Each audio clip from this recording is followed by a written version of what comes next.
आपको लोटा भर के जल चढ़ाने का फायदा क्या हुआ है?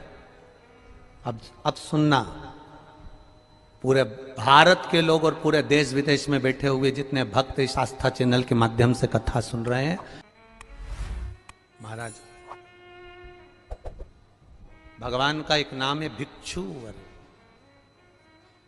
और भिक्षुवर अवतार की कथा कल चल रही थी। भगवान शंकर जब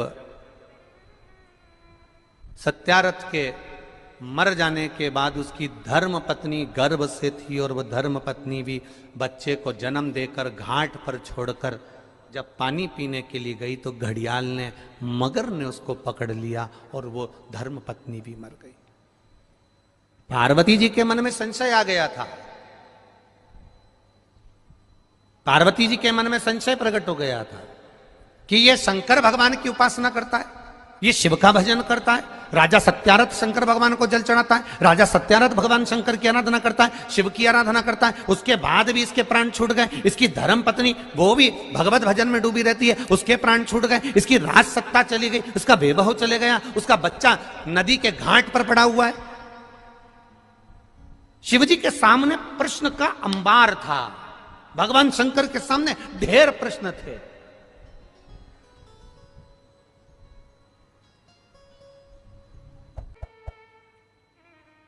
शिव का जो भक्त होता है वो विश्वास पर जीता है, भरोसे पर, दृढ़ता पर जीता है। दुनिया कुछ भी कहे, वो अपनी भरोसा, अपनी दृढ़ता शंकर के चरणों में रखता है, शिव के चरण।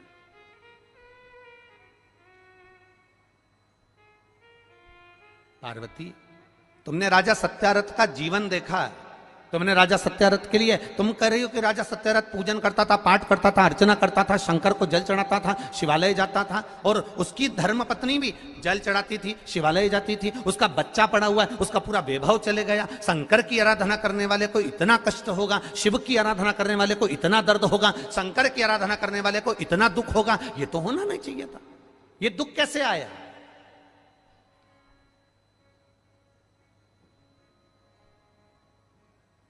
ये कष्ट कैसे आया? ये तकलीफ कैसे आई? शिव जी ने कहा, पार्वती चल मैं तुझे घुमा के लाऊं, और घुमाया। जलाशय में पार्वती जी को पूरी लीला का दर्शन करा दिया कि पूर्व समय के भोग के कारण, पूर्व समय के दूसरे का सामान ले लिया था, दूसरे के घर पर आक्रमण कर दिया था, दूसरे का वैभव चुरा लिया था, दूसरे का धन चुरा लिया था, दूसरे की सत्ता चुरा ली थी।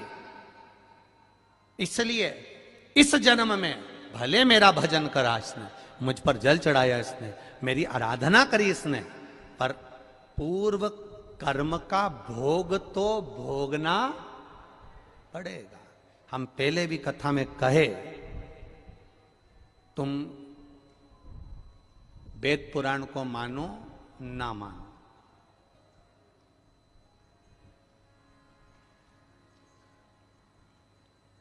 तुम धर्म शास्त्र को मानो ना मानो, तुम अपने बड़ों को मानो ना मानो, तुम अपने गुरु को मानो ना मानो, पर इतना जरूर मानकर चलना कि कर्म का भोग तो परमात्मा को भी भोगना पड़ा, तो अपन तो मनुष्य हैं, भोगना पड़ता ही है, पड़ेगा। कोई तुमसे कह दे मेरे पास आकर बैठ जा, मैं दुख नहीं आने दूंगा। कोई तुमसे आकर कह दे कि मेरे पास आकर बैठ जा, मैं ऐसा काम कर दूंगा कि तुम्हारे जीवन में दुख नहीं आएगा, तकलीफ नहीं आएगी, कष्ट नहीं आएगा, तो समझ लेना कि ये बेवकूफ बना रहा।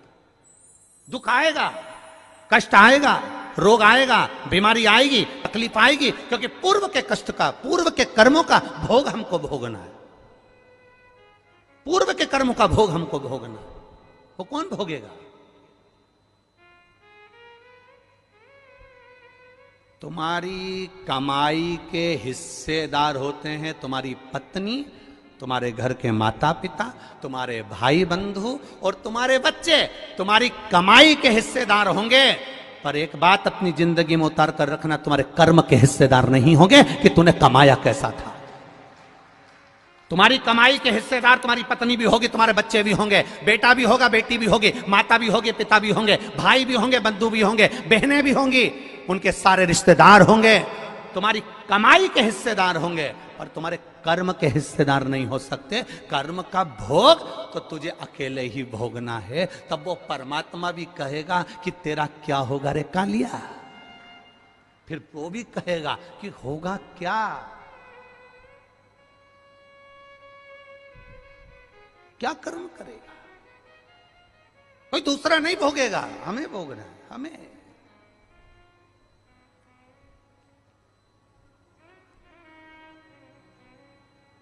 महाराज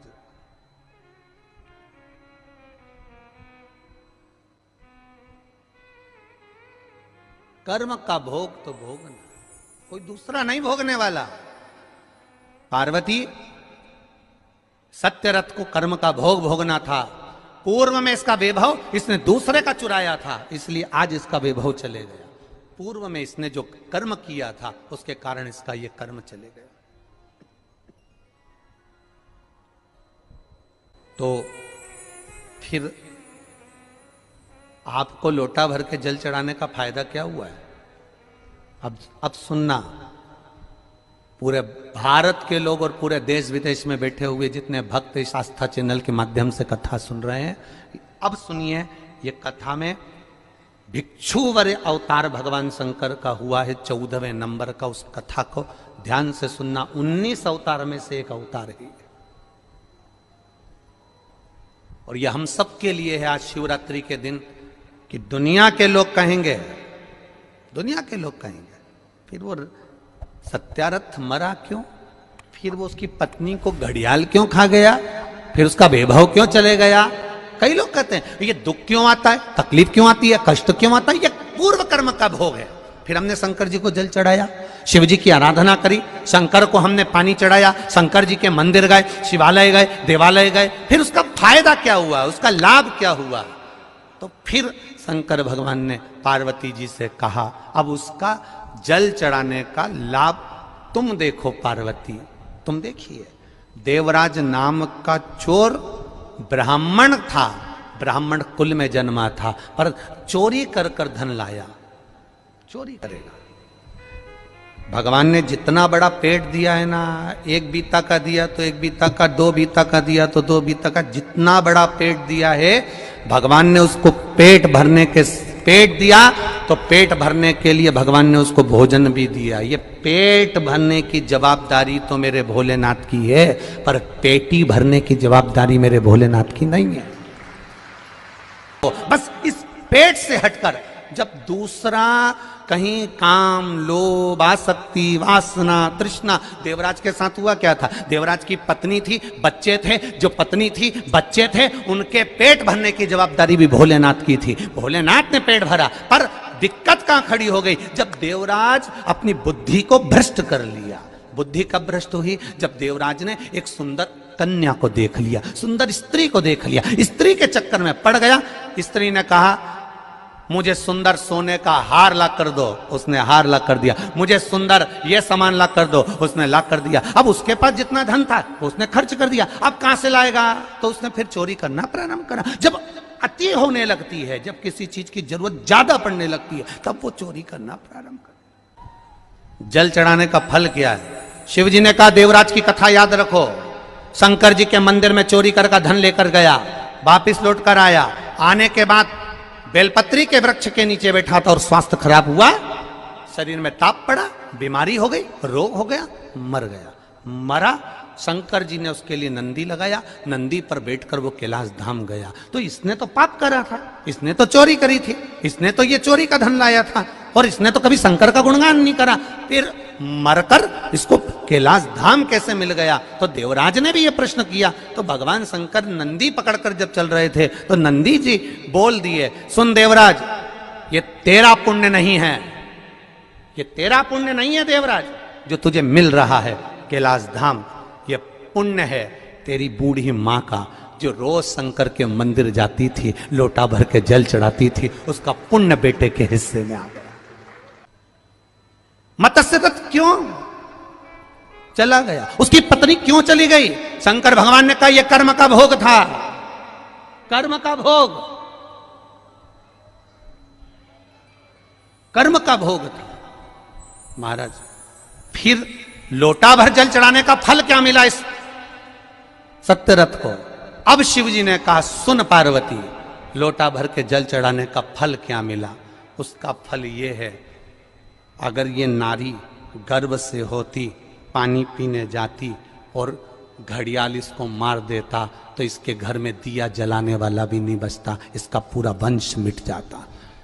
इसके बच्चे का जन्म पहले करवाया, बच्चे का जन्म पहले करवाकर घाट पर सुलवाया। पानी पीने ये अकेली गई, इसको मगर ने पकड़ लिया, इसके बच्चे को संभाल कर रखा, क्योंकि इसने जो जल चढ़ाया था उस जल का फल ये मिलेगा कि इसके बच्चे को वापस वही वैभव फिर प्राप्त होगा। थोड़ा धैर्य रखना पड़ेगा, थोड़ा धीरज रखना पड़ेगा, थोड़ी सहनशीलता रखना पड़ेगी, थोड़ी आनंदता रखना पड़ेगी, थोड़ी सहजता रखना पड़ेगी। क्या देगा वो उसके ऊपर। आपका चढ़ाया हुआ एक लोटा जल क्या फल देता है, आपका चढ़ाया हुआ एक लोटा जल आपको क्या प्रदान करता है, ये आपको मालूम पड़ेगा कि आपने जो लोटा भर के जल चढ़ाया था उसका फल क्या मिला है, उसका आनंद क्या मिला है, उसका सुख क्या मिला। शिव की कथा कर पार्वती, अभी तुमने देखा कि सत्यारथ चले गया, अभी तुमने देखा कि उसकी धर्मपत्नी चली गई, अभी तुमने देखा कि उसका सारा वैभव चले गया। अब तुम पूछ रही हो कि शंकर भगवान को जल चढ़ाने का फल क्या है। अब मैं वो फल का दर्शन तुम्हें करा रहा हूं। और पार्वती अब तुम रुको। इतने में माता पार्वती के सामने भगवान शंकर ने एक भिक्षुक का रूप धारण कर लिया, एक भिखारी का, एक भिक्षुक का रूप धारण करा। और भिक्षुक बनकर मेरा देव अधिदेव महादेव, भिक्षुक बनकर मेरा शंकर, भिक्षुक बनकर मेरा देव अधिदेव महादेव उस नदी के घाट पर पहुंच गए जहां पर राजा की धर्म पत्नी ने अपने बच्चे को जन्म दिया था। उस घाट पर पहुंचे।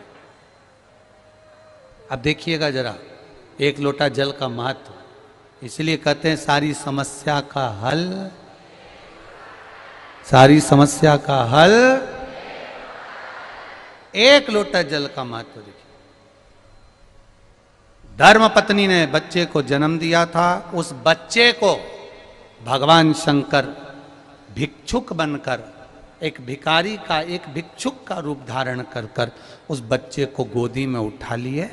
एक नारी दूसरे घाट पर कपड़े धो रही थी, शिवजी उस बच्चे को लेकर उस नारी के पास पहुंच गए।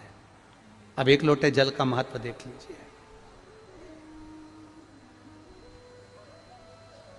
उस नारी के पास पहुंच गए मेरे भोलेनाथ और मेरे देवाधिदेव महादेव। जब उस नारी के पास में पहुंचे, मेरे देवाधिदेव महादेव ने आवाज लगाकर कहा, माता माता माता। इतने में कपड़े धो रही हुई उस नारी, कपड़े धो रही उस नारी ने जैसे ही आवाज सुनी, वस्त्र का जल धोते ही नदी के अंदर जो कपड़ा था उसने देखा, देखते से ही वो जल मेरे महादेव के ऊपर जाकर पड़ गया। हे शिव, ये आपकी कृपा है। अब जल कौन सा पड़ा भोलेनाथ जी पे? जल कौन सा पड़ा था? जो कपड़े धो रही थी वो बूढ़ी मां, और शिवजी बनकर गए भिक्षुवर, भिक्षा मांगने वाले, एक भिक्षुक बनकर एक भिखारी का रूप धर कर गए हैं मेरे भोलेनाथ, और जाकर खड़े हुए। अब देखिए जरा, बड़ा विचित्र बात है। शिवजी जाकर खड़े हुए, मां मां मां। शंकर जी ने आवाज लगाया। जैसे ही शिव जी ने आवाज लगाया, बूढ़ी मां ने जो पलटा, कपड़े का छींटा का पानी देवाधिदेव महादेव पर चला गया। कपड़े के छींटे का पानी महादेव पर गया।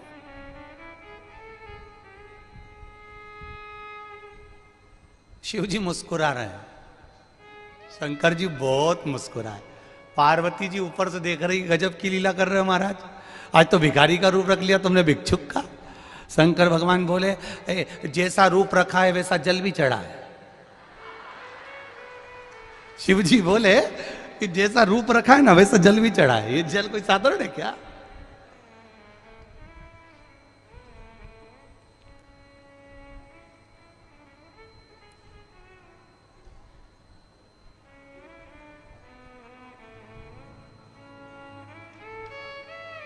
आशीष से किसी ने कहा कल कि गुरुजी कथा कहते हैं, हमारे पास में जो पड़ोसन बैठती है वो बड़े ध्यान से सुनती और ऐसी खो जाती होती है। तो आशीष ने पूछ लिया, 1 2 3 4 5, जैसे ये लाइन से ऐसे 5 खंबे हैं, ऐसे पीछे से 5वें छठे खंबे की बात होगी, ठीक है।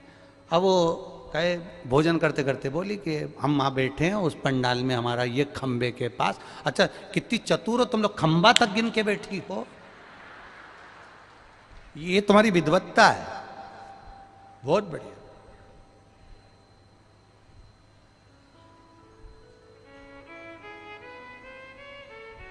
ये तुम्हारी विद्वत्ता है। आज एक माता जब दिखी आरती के समय पर, जब हम आरती कर आ रहे थे, तो खंबे में उसका जो तिलक था वो यहां से लाल कलर का ऐसा था और 2 पीले कलर का ऐसा था। तो हम थोड़ी देर रुककर पूछ लिए ये ऐसा क्यों है। कहने लगे कथा में बहुत सारे लोग खो रहे हैं तो हम सब ने डिजाइन ऐसी बना ली है, सभी की डिजाइन एक जैसी, कहीं तो मिलेंगे और ऐसे ही मिलेंगे। बस अपनी भी डिजाइन ऐसी ही है। जितने कथा सुनने आए हो ना, ये कहीं नहीं मिलोगे, कैलाश बाबा के दरवाजे पर, कैलाश अधिपति पर जरूर मिलोगे, ये निश्चित है। वो बुलाएगा महाराज। अब भिक्षुक बन गए, आप भिखारी का रूप ले लिए। शिव जी बोले अपने भक्त के उद्धार के लिए 1 लोटा जल जो चढ़ाया था उसके पिता ने, 1 लोटा जल जो उसकी माता ने चढ़ाया था, सारा वैभव उसका चले गया था। अब कोई बात नहीं, उस जल का कर मुझे चुकाना है, जल का कर मैं चुकाऊंगा। क्या दिया? अब भगवान शिव जी ने कह दिया, देवादिदेव महादेव ने कह दिया मां भिक्षाम दे। इतने में तो बुढ़िया को आ गया गुस्सा। अब शंकर भगवान ने भी जो रूप रखा था वो भी बूढ़े का रूप रखा था, बुजुर्ग का रूप रखा था। तो अब बुढ़िया को आया गुस्सा और बुढ़िया ने पलट कर, पहले तो वो छींटा दे दिया, पलट के बोली तेरी अपनी भी तो उम्र देख ले। अब महादेव तो महादेव खूब मुस्कुराए, हंसे, प्रसन्न हुए, क्योंकि शंकर का जो भक्त होता है वो बड़ा भोला होता है, बड़ा भोला। शिव जी ने देखा मेरा ओघड़ी, मेरा भोलेनाथ भिक्षु बनकर आया, भिक्षुक बनकर आया मेरा भोलेनाथ, और भिक्षुक बनकर मेरा विश्वनाथ जब सामने आकर खड़ा हो गया। मां कहती है क्या बात है बाबा? मां ने कहा, पूछा, शंकर भगवान बोले इस बच्चे को मैं आपको देना चाहता हूं। मां ने पूछा मैं इस बच्चे का क्या करूंगी? इतने में शंकर भगवान तुरंत कहते हैं इस बच्चे को तुम पाल पोस कर बड़ा करना, बाकी की जवाबदारी मेरी है। तो इतने में बूढ़ी मां बोली सारी जवाबदारी तेरी है तो तू इधर ले, मुझे काय दे रहा है? नहीं, मां बच्चे को पाल पोस कर बड़ी करती है। दुनिया में केवल एक मां ऐसी होती है जो बच्चे को संस्कारित बनाने का कार्य करती है। पिता कमा कर लाकर दे सकता है, पिता कमाई कर लाकर दे सकता है, पिता अच्छी एजुकेशन दे सकता है, पिता अच्छे स्कूल में एडमिशन करा सकता है, पिता अच्छे कॉलेज में पढ़ा सकता है, पर घर की मां की जवाबदारी होती है कि बच्चों को संस्कार देना, बच्चों को ज्ञान देना और बच्चों को विद्वान बनाना। ये घर की माता की जवाबदारी है। पिता धन ला सकता है, दे सकता है, पर जवाबदारी मां की होती है। ये आपकी जवाबदारी है इसको पाल पोस कर बड़ा करना। तो इतने में बूढ़ी मां ने पूछ लिया तू क्या करेगा? अब इसको ये नहीं मालूम कि ये महादेव है, ये तो भिक्षुक है, तू क्या करेगा? शंकर भगवान बोले इसके भरण पोषण की जवाबदारी मेरी है। इतने में बूढ़ी मां ने कहा मेरे घर में जगह नहीं, छोटा सा झोपड़ा बना कर रह रही हूं, छोटा सा झोपड़ा। अब शिव जी ने कहा बाकी की जवाबदारी मेरी है, बुढ़िया को दिया। बुढ़िया ने कहा मैंने कपड़ा धो रही थी, इतना में तू आ गया और कपड़े का पानी तेरे पे पड़ गया, कपड़े का पानी तेरे पे पड़ गया।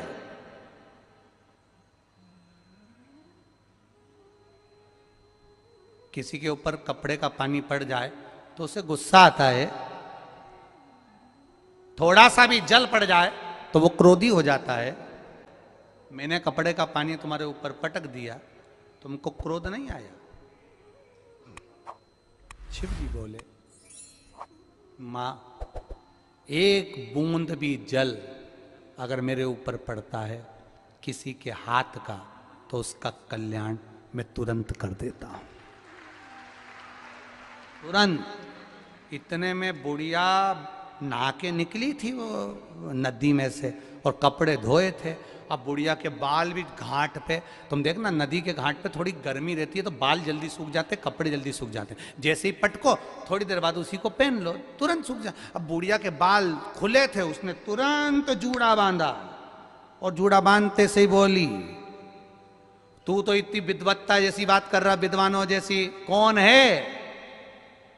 कौन है? मां, तो मुझे जान नहीं सकती। ऐसा मुंह पे तूने ये राख माख लपेटी, अभी रुक, अभी रुक, तेरा मुंडा धुलाती मैं, अभी रुक। और गई नदी में से पानी भर के लिए आई, काय में। वो माओं के पास में क्या होता है कपड़े धोने के लिए, जो बाल्टी बर्तन जो, वो लई धो के, और जो नदी में से पानी लई ने देवाधिदेव महादेव पे जो डाला, सारी भस्मी नीचे, भस्मी जैसी नीचे आई। पार्वती जी मुस्काई, इतने में महादेव असली रूप में प्रकट हो गए, असली रूप में प्रकट। जो मेरे देवाधिदेव महादेव को देखा, चरणों में पड़ गई, शंभु मैं पहचान नहीं पाई, किस रूप में तू आया, किस रूप में, तेरा स्वरूप क्या है मैं जान नहीं सकती। एक बात आपसे भी कहेंगे, क्यों बुलाया कुबेर भंडारी ने तुमको इतने इतने दूर से, ये हम भी नहीं जानते। पर एक बात जरूर जानते हैं कि वो जिसको बुलाता है, जिसको पकड़ता है, उसका हाथ कभी नहीं छोड़ता है, कभी नहीं छोड़ता। क्यों बुलाया उसने तुमको यहां, ये हम नहीं जानते। क्यों भिक्षुक बनकर मेरा देवाधिदेव महादेव गया, भिक्षु वर बनकर गया, 19 अवतार में से एक अवतार भिक्षु वर अवतार रखकर मेरा देवाधिदेव महादेव गया, पहुंचा, और जो जल पड़ा देवाधिदेव महादेव प्रकट हो गए, शिव जी प्रकट हुए। मां, मांग तुझे क्या चाहिए? मां ने कहा कुछ नहीं चाहिए, अब आपका दर्शन हो गया, बस इतनी कृपा करना, इस बच्चे को मैं पाल पोस कर बड़ा कर दूंगी। पर ये है कौन? उस मां ने पूछा, तुम्हारा क्या रिश्तेदारी है इससे, क्या संबंध है तुम्हारा इससे, क्या संबंध? कई लोग कहते हैं सियोर वाले महाराज जी से तुम्हारा कोई संबंध मंबंध है क्या, कोई रिश्तेदारी है क्या? तो दुनिया के लोग कह देते हैं रिश्तेदारी तो एक ही है, बस वो रिश्तेदारी कोई नहीं जान सकता। वो है जो महादेव का है वो हमारा है, और जो हमारा है वो महादेव का है। इससे बढ़कर कोई संबंध नहीं हो सकता, इससे बढ़कर कोई रिश्तेदारी नहीं हो सकती।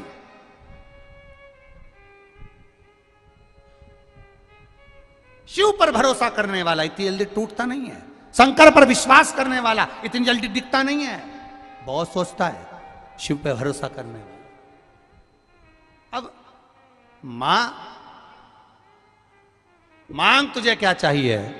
बूढ़ी मां ने कहा नहीं मुझे कुछ नहीं चाहिए, बस अब ये पूछना चाहती हूं, मेरे ऊपर बस एक कृपा कर दो, मुझे ये बता दो कि इस बच्चे से तेरा संबंध क्या है। शंकर भगवान से पूछ रही, इस बालक से तुम्हारा संबंध क्या है, इस बच्चे से तुम्हारी रिश्तेदारी क्या है? शंकर भगवान बोले, इस बच्चे से मेरी रिश्तेदारी नहीं है, पर जो मनुष्य एक लोटा जल मेरे शिवालय में जाकर मुझ पर चढ़ाता है वो मेरा अपना रिश्तेदार 71 पीढ़ी तक बन जाता है। एक पीढ़ी का संबंध नहीं है तुम्हारा। उज्जैन के ऋण मुक्तेश्वर मंदिर में बड़े बड़े अक्षर में लिखा है, पत्थर से गुथा हुआ, कि शिव महापुराण की कथा सुनने वाला, शंकर भगवान पर एक लोटा जल चढ़ाने वाला, कोई टीवी पर सुने, फेसबुक पर सुने, यूट्यूब पर सुने, चाहे पंडाल में सुने, शिव महापुराण की कथा सुनने वाला शंकर भगवान की 71 पीढ़ी से जुड़ जाता है। अर्थात आपकी 71 पीढ़ी मेरे महादेव की पीढ़ियों में जुड़ा हुआ है, जुड़ी हुई है। अब ये जल इसके पिता ने चढ़ाया, ये जल इसकी माता ने चढ़ाया, वही जल का फल मुझे देना है, उस जल का फल मुझे देना है। वो इसके पिता ने मेरे मंदिर में सफाई करी है, इसके पिता ने मेरे मंदिर में दीप लगाया है, इसके पिता ने मेरे मंदिर में बैठकर मेरा गुणगान करा है। उस गुणगान को मैं खाली नहीं जाने देता। उसने अपने कर्म का भोग भोगा तो वो मरकर चले गया, अपने कर्म के भोग के कारण उसका बेबहू चले गया, उसके कर्म के भोग के कारण उसकी पत्नी चली गई, पर उसके जल चढ़ाने का फल अब मुझे देना है। वीडियो पसंद आए तो प्लीज़ लाइक कीजिए, चैनल को सब्सक्राइब कीजिए, अपनों से शेयर कीजिए और कमेंट में